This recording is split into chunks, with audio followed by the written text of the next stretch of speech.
Thank you for coming. The access to justice has always been a priority for the Supreme Court of Texas. We created the Access to Justice Foundation in 1984 to help administer IOLTA funds. Betty Bailey-Torres is here, the executive director. Dick Tate, the chair of the foundation, is here. We created the Access to Justice Commission in 2001 to help strategize and coordinate the various access to justice efforts in Texas. And Trish McAllister is here, the executive director. And Jim Sales, former chair of that group, is here. And Harry Reasoner's around here somewhere.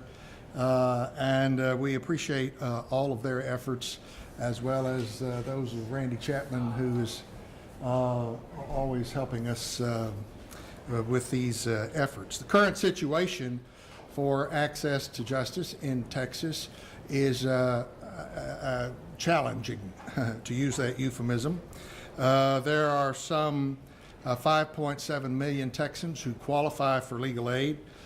Texas poverty rate is about 17.4%. These people need legal help with domestic abuse, elderly benefits, prescriptions. Veterans returning from service need legal services. Texas has 1.7 million veterans living here, I think more than any other state.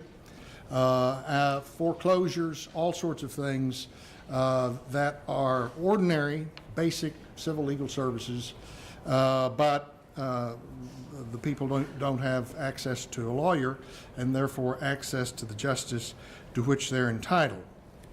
Current efforts help about 100,000 families a year, but that's only 1 in 5, we think, of those who need the help. 100,000 plus, but still only 1 in 5 who could use the legal services. It's not for want of trying on the bar's part.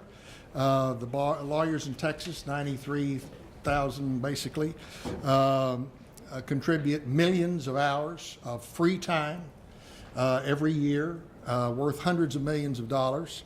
And legal aid providers help with training, with providing lawyers, with providing an access point for people who need the help. But again, the need is very large, and we need the resources to help strengthen the delivery of legal aid to Texans. IOLTA has cratered in the last several years. It was $20 million in 2007. It's projected to be about $4 million last year. LSC federal funding has been cut, as has the federal budget in many areas. Local bars, lawyers, others have tried to make up the difference with fees and contributions, but still we fall very far short of where we were just a few years ago. In 2009, the legislature stood to this challenge and appropriated $20 million in general revenue. Last session, we had hoped that IOLTA rates would be higher, but they weren't, and the legislature again appropriated $17.5 million to just keep us afloat.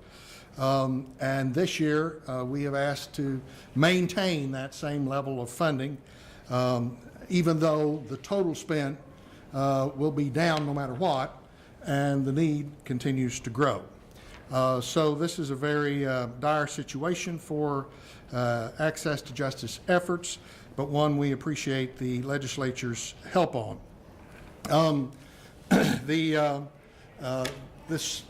We've asked a couple of our legislators here who are going to help us with bills this time, and I'll introduce them to you now for a few words. First, Chairman Sinfronia Thompson, a great champion of legal services. Thank you so much, Justice Heck. And members of the media, I want to thank you, because it is because of you that we are able to get this message out and to let people know that services are available to them. one of the things that we recognize the fact that the courthouse doors must be open not only for those who can afford it, but also those who need it and may not be able to afford it. This help is so essential to people, particularly our veterans, who will come back from the service that they have rendered to their country, and many times may find themselves in need of legal services in a civil matter and may not have the kinds of funds that they can afford to be able to hire attorneys or lawyers to be able to represent them. Therefore, these funds are available to them so that they would have representation throughout their legal process. I'm reminded of the fact that just a heck, when I was a law student, one of the things that we used to do, we used to have to do legal aid. And I used to tell my colleagues, listen, it's lunchtime, let's put this phone on, let's put this phone on busy so we can have lunch. And then we get a call from somebody who was in dire need of legal services. And then you started thinking, I don't want to put a phone on busy. I want to be able to reach out and help that person with the knowledge and the skills that I'm acquiring as a student here at the university that I'm attending, and to be able to make their life much better, to go into court and represent them and give them the kind of legal representation that they deserve, even though they don't have money to hire the millions of dollars lawyers that may be up against them. One of the things that I am delighted to say that we have bills this session of the legislature that we're going to raise the cap of the amount of funds that's going to be able to come into this fund, where we can increase the number of persons who will be able to receive the benefit of the legal services. Justice Heck has told you about the pro bono services that are rendered by many lawyers throughout our state who render services to individuals so that they would be able to be represented in civil matters. And those are very critical matters, as we all know. I'm happy to be a part of the legislative process in which we're going to be able to get something done and to get House Bill 1445, which is urgently needed to help address the critical funding of the shortfall.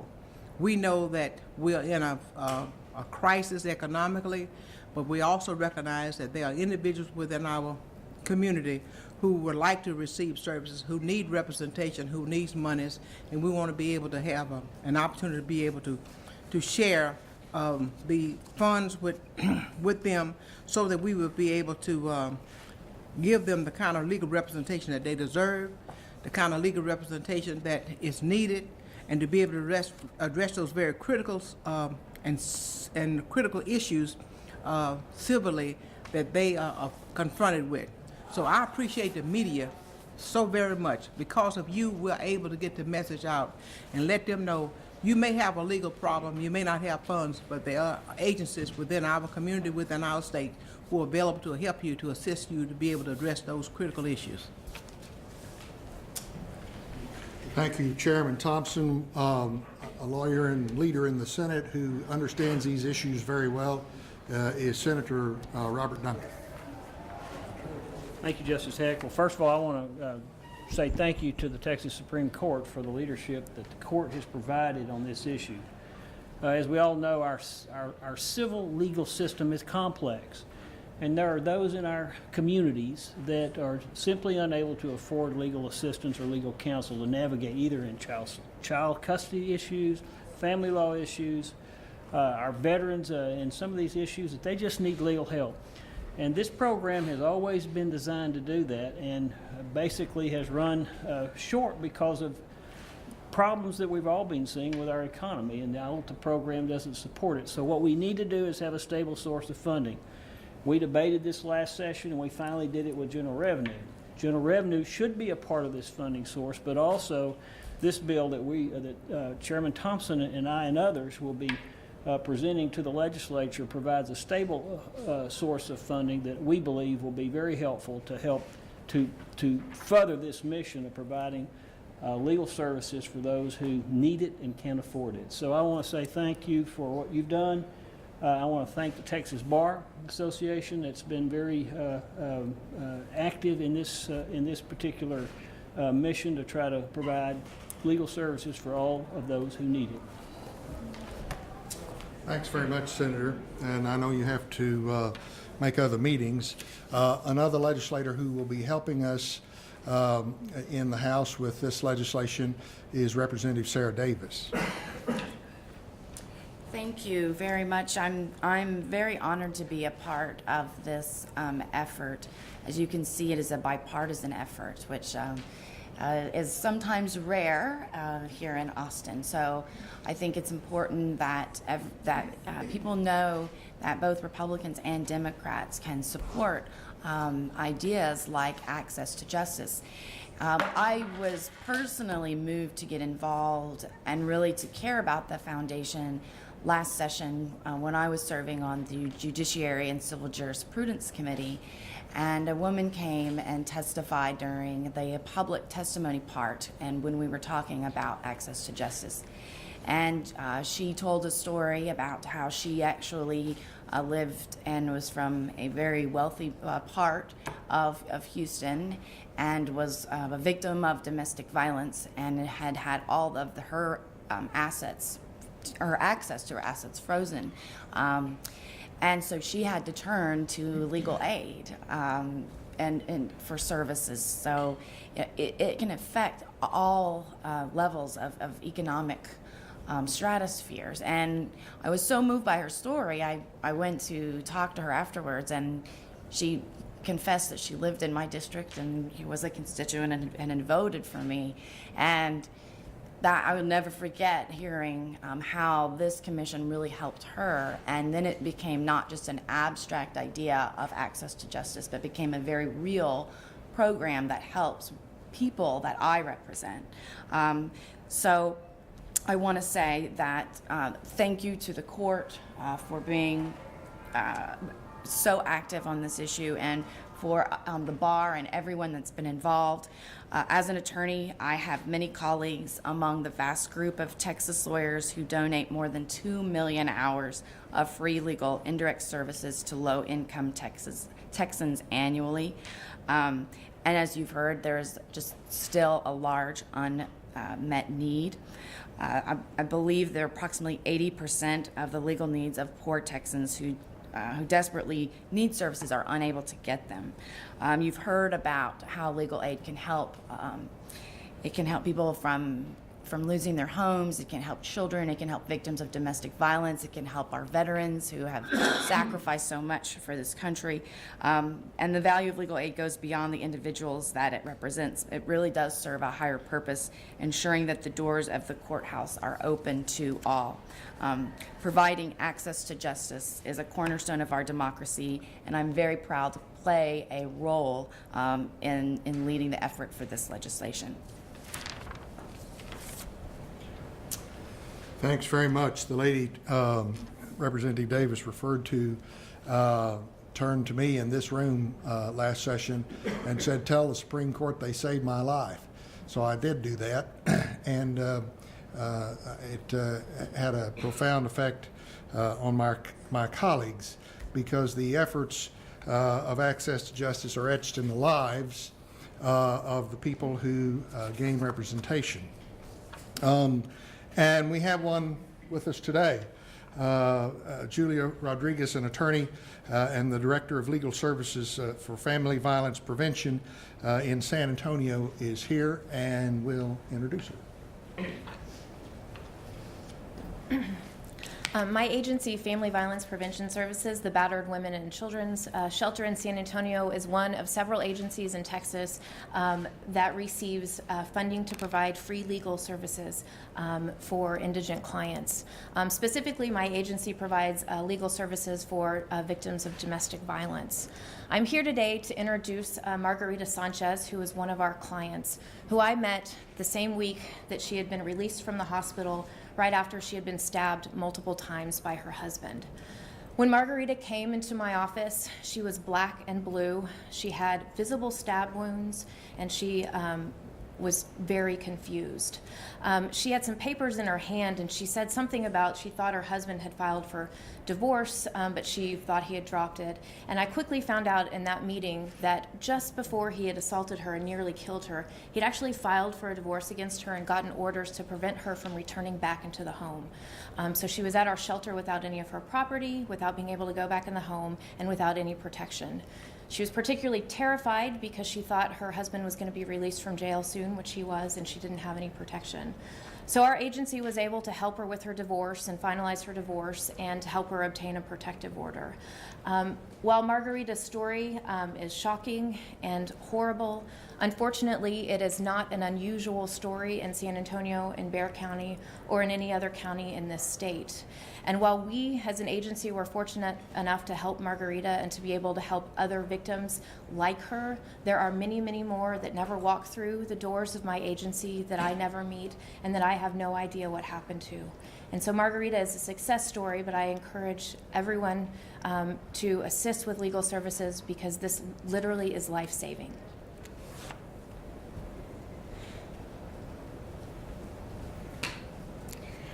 My name is Margarita Sanchez. I went to the shelter on May 19, 2011, after being released from the hospital. Just days after my husband assaulted me, he slapped me against the wall several times and stabbed me. He stabbed me with a kitchen knife. This was not the first time my husband had assaulted me. He had threatened me with a gun and threatened to kill me, and he was going to kill himself. He drowned my dog. He forced me to quit my job that I had for 12 years. He forced me to get rid of my car. He locked me in the house, setting the alarm so that he would know when I would leave. He did not allow me to contact my family, my friends, or go anywhere without him. He had been arrested once before for assaulting me, but I had dropped the charges because he told me that he would change. When I met with the attorney at the Better and Women Children's Shelter, for the first time, I was terrified for my safety because I did not know when my husband would be released from jail. And he always told me if I left him, he will kill me. I also knew he had filed for a divorce before the last assault, but I thought he had dropped it because he told me that he did. I learned my divorce was not dropped and I was not allowed to go to my home. Then my attorney helped me with the divorce and a protective order. Quickly and before my husband got out of jail, I was helped.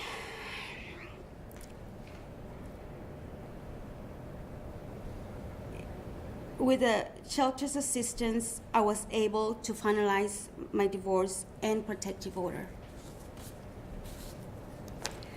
At the time that I received the legal assistance, I was homeless, jobless, and injured. Had I not been given a free attorney, I have no idea if I will be here today. Thank you.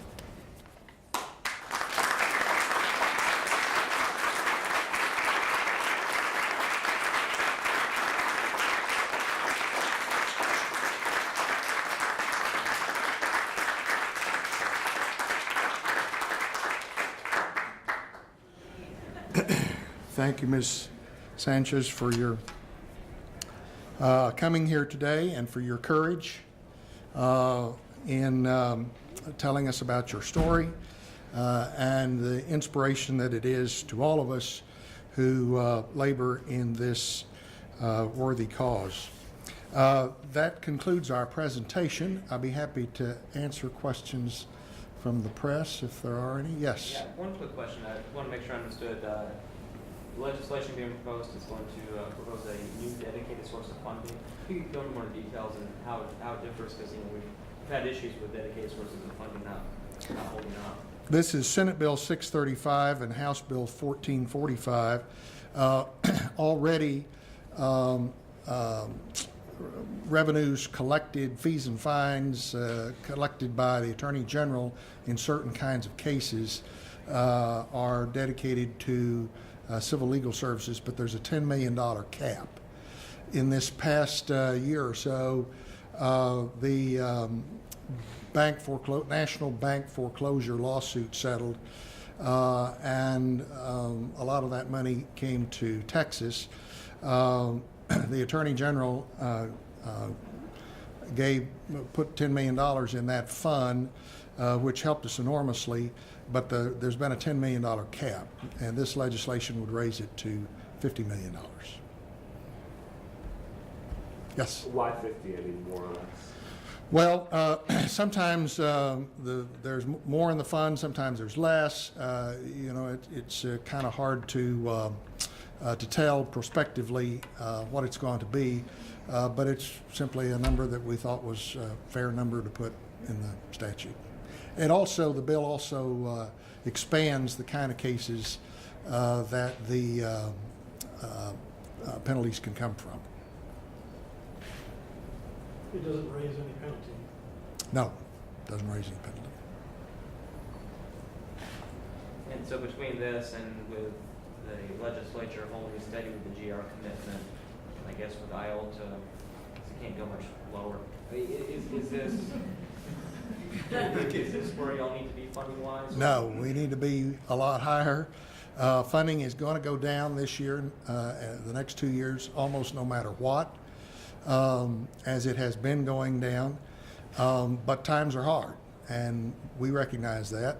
And so we're trying to present a reasonable position to the legislature, which they've responded to. But could we use more money? Oh, yes. I mean, as I said, we think maybe 1 out of 5 needs is being met, and it hasn't let up.